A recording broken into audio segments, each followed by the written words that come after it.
For now, I think only time will tell how the early game will play out and how that will influence the first fights. Because if bigetron fall a bit too far behind, they still have the Mathilda to be a bit more crafty with these positionings.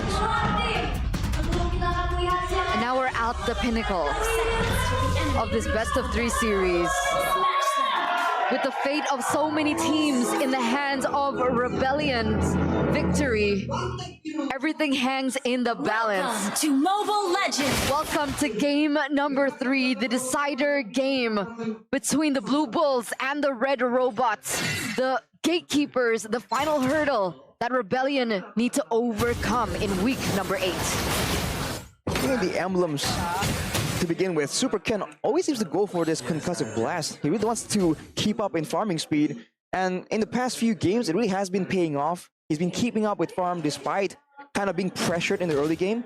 Vincent and the Barats, though, I think they're gonna try and get him ahead right here, and maybe use that to try and initially get a bit of an edge, a bit of a lead, especially with the first neutral objective. Okay. Chorizo versus Cars here in the E.X.P lane. Oh, some damage back. A few damage there. But Chorizo moves back now that Vincent has made his way to the bottom lane. There's less 1v1 prowess for Chorizo here, going with the Purify instead of the Vengeance. But that will mean that he's going to be a lot more maneuverable, and he can be a bit more freely moving whenever they're in a big team fight and there's a minion Fury. He can ignore it with the Purify and go straight for D and try and zone him out of these big fights. That is a card, an option that bigetron has to explore later on in the game. But Eman with the Master Assassin now trying to exert his dominance against D, who's going full firmness and tenacity. So no aggressive options at all. Both just trying to get him a bit more tankiness in that lane. Also though, Chorizo with the Purify instead of the Vengeance this game. Over game 1. As we said, he won't be able to just walk in like that, and he won't be able to survive longer against D, though, if they do go for a bit of a 1v1. So he needs to be a bit careful and be more aware of the damage output. Although, again, he can maneuver through from the Terrify, from the knockups that Cars or Vincent will try and apply to him. And it also gives him a layer of outplay against the Daytona's World. Not level 4 just yet. King as well, though. Naughty TZ has actually hit that level 4 power spike. Super Ken a level ahead of the Barats. Very interestingly, there's now some damage comes down. Oh my goodness, Key got knocked out. A Mystic Gush comes in. Super Ken wins out the Reggie battle just by dashing in. Now gets caught by the death of his welcome, and 3 members just lock onto him as Cars zones Chorizo away. Super Ken in the midst of it all, and a Brain Surge Rack finds one. He gets caught in the Mystic Gush and the Flicker as well, but somehow Super Ken is still alive. Man is tenacious, but finally Audi TZ will flicker forwards to take him down with Cars. They had to commit so much just to get Super Ken down. But in the end of the day, bigetron Alpha hold control over the first neutral objective in that turtle. And Rebellion are able to trade it off with that kill. Audience prediction shows that 69% of the audience does support the Red Robots, but Moreno very early on with the ultimate. Can get out with the guiding win, but man, Super Ken so tanky so early on in the game with the sustainability. Even though he went for the concussive blast, he did not have a Brave Smite or an Impure Rage or anything of that nature to help him out right there. But that's still gonna be bigetron kind of still equalizing, despite the fact that some of these moments really seem to be siding with Rebellion. That retribution from Super Ken just keeps them in contention in these early game fights every single match. I'm such a big fan of Cars whenever he plays the Paquito, especially when he goes full damage, lethal ignition, right? It reminds me of Iran, actually. We were used to seeing that from him, and Cars has gained that confidence now to actually just go all out. Even with his build, Mystic Gush on the Sway Low, who's stolen a Circling Eagle. He'll be able to survive, but Super Ken is just actually invading the Barats. Wow. Playing very aggressive here, and it looks like so far, Audi, TZ, and Swaylo, they don't really have much to say about it, especially seeing that Swaylo was caught quite low earlier on with the capitalization of Moreno with his Mystic Gush. But here it is once again. The turtle is going to be spawning in the Land of Dawn. There's some damage being traded in between both of these gold laners, but for the most part, it looks like things are equal in E.X.P. Super Ken and Oh. Vincent. Oh, the commitment. With the circling eagle too. Oh, Sway Low has also already popped the circling eagle. Cancels it now. Super Ken with a jump forward and a taunt as well. Now looking for the retreat, and it's going to be Vincent this time who wins it around. That's his welcome on the Chorizo, who cannot use the Purify. My goodness, the damage comes down with the Appraiser's Wrath as well. Super Ken turns it around. Cars gets one shot in to take Chorizo down. And now Sway Low. He has the flicker. He should still be safe. And he does get out. Bigetron always one step ahead right there, but Rebellion finally equalizing in the neutral objective take.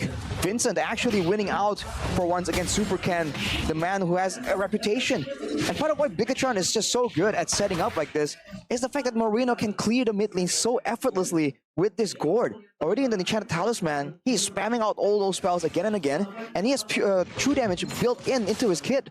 Unlike Sway Low, who's forced to go with the Necklace of Durance to try and slow down the regeneration, the shielding coming in from Bigetron, and that means he can't really spam out the mana as reliably. He's going with the Quantum Charge as well, so no real bonus mana regeneration. So he's forced to try and be a bit more economical with his spell usage, and Bigetron are absolutely abusing it.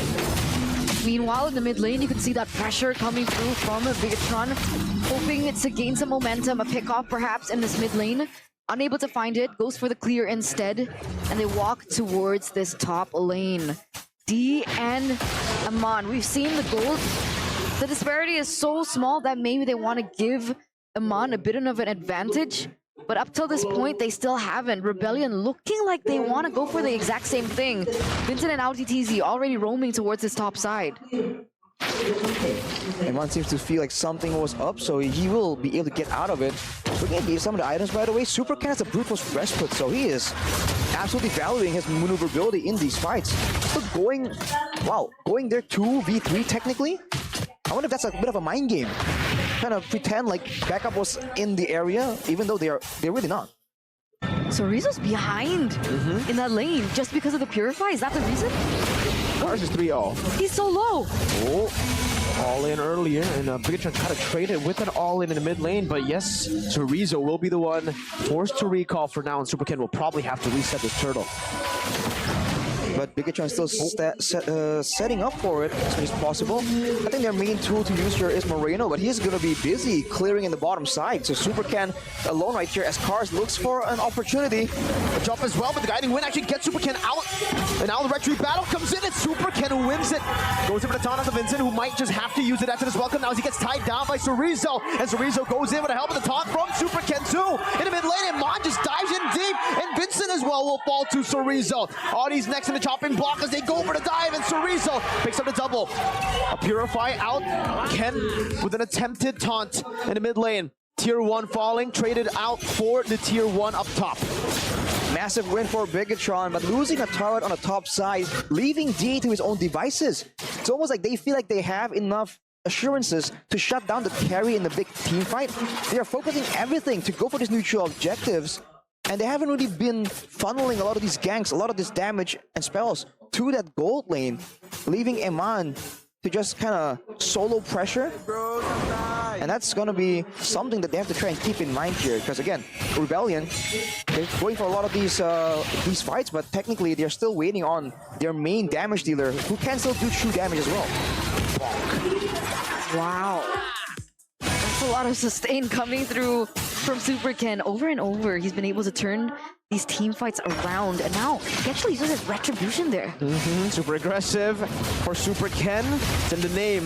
Now, onto Vincent. He goes Mystic Gush as well. Oh, Vincent caught in the bad spot. Now ran down by Iman too, but they don't decide to commit. They just go for the tier 2. That's free up top. Super Ken seems like he just doesn't want to stop. He just keeps on going, poking Rebellion every chance he gets. He's hungry. And for Bigetron, I think this is where they want to be aggressive as well, because Super Key has the Flash of the Oasis, and meanwhile, Audi does not.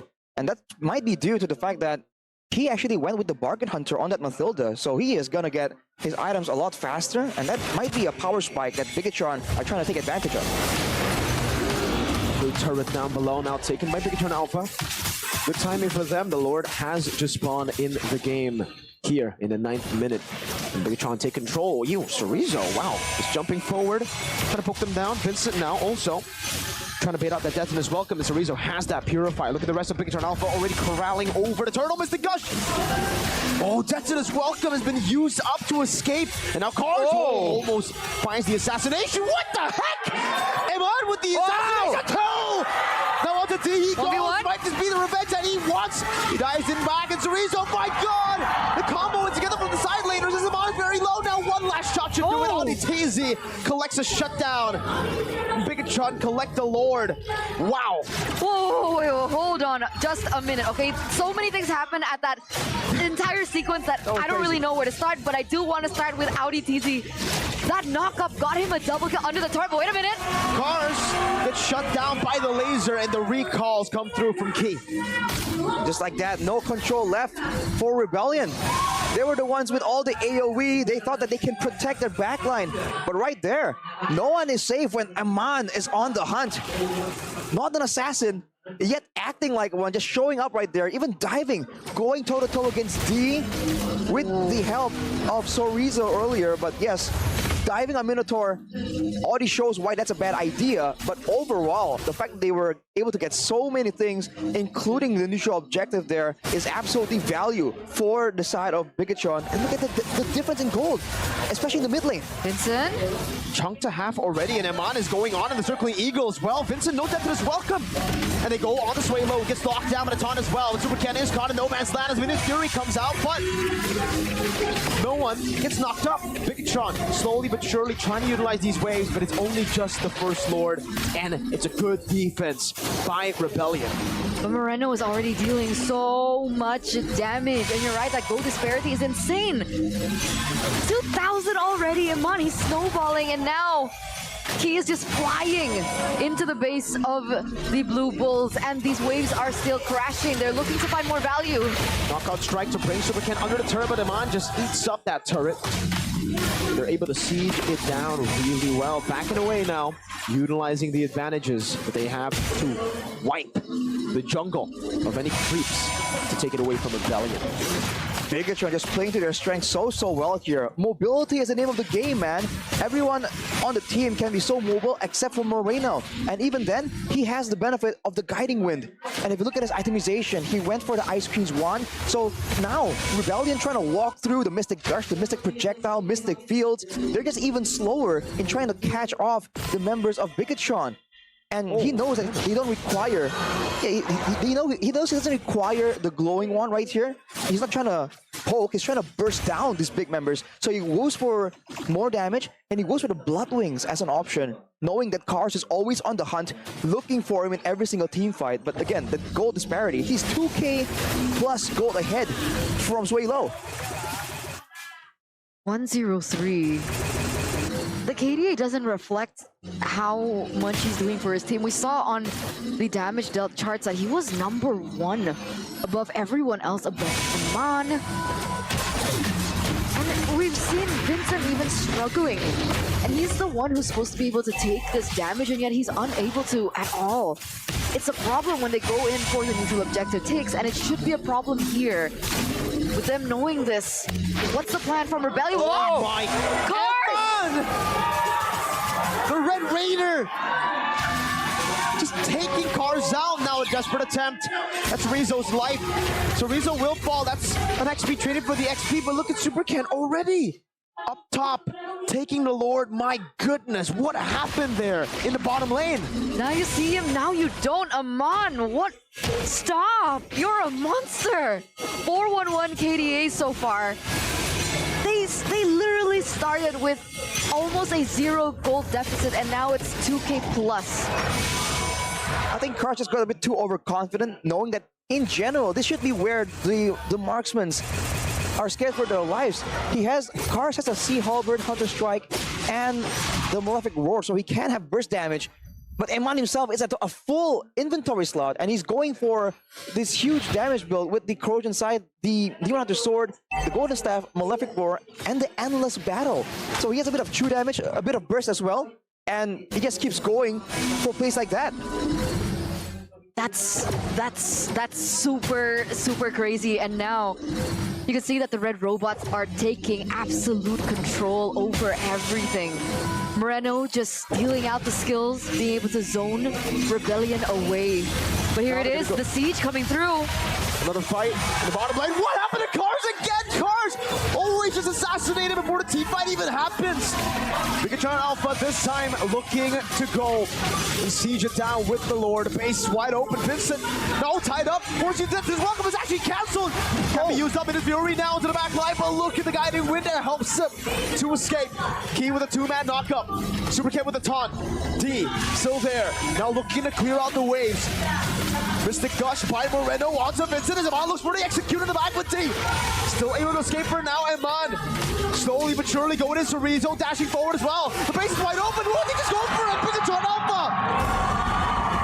Have reverse swept Rebellion Esports. The gatekeepers of the Blue Bulls are able to defend again. A 2-1 comeback from the Red Robots. This does not mean that the Blue Bulls' chance to the playoffs are over, but it does slim their chances. And it's an amazing turn of events. I thought that they could have won, but Bigetron absolutely no opportunity, no chance, despite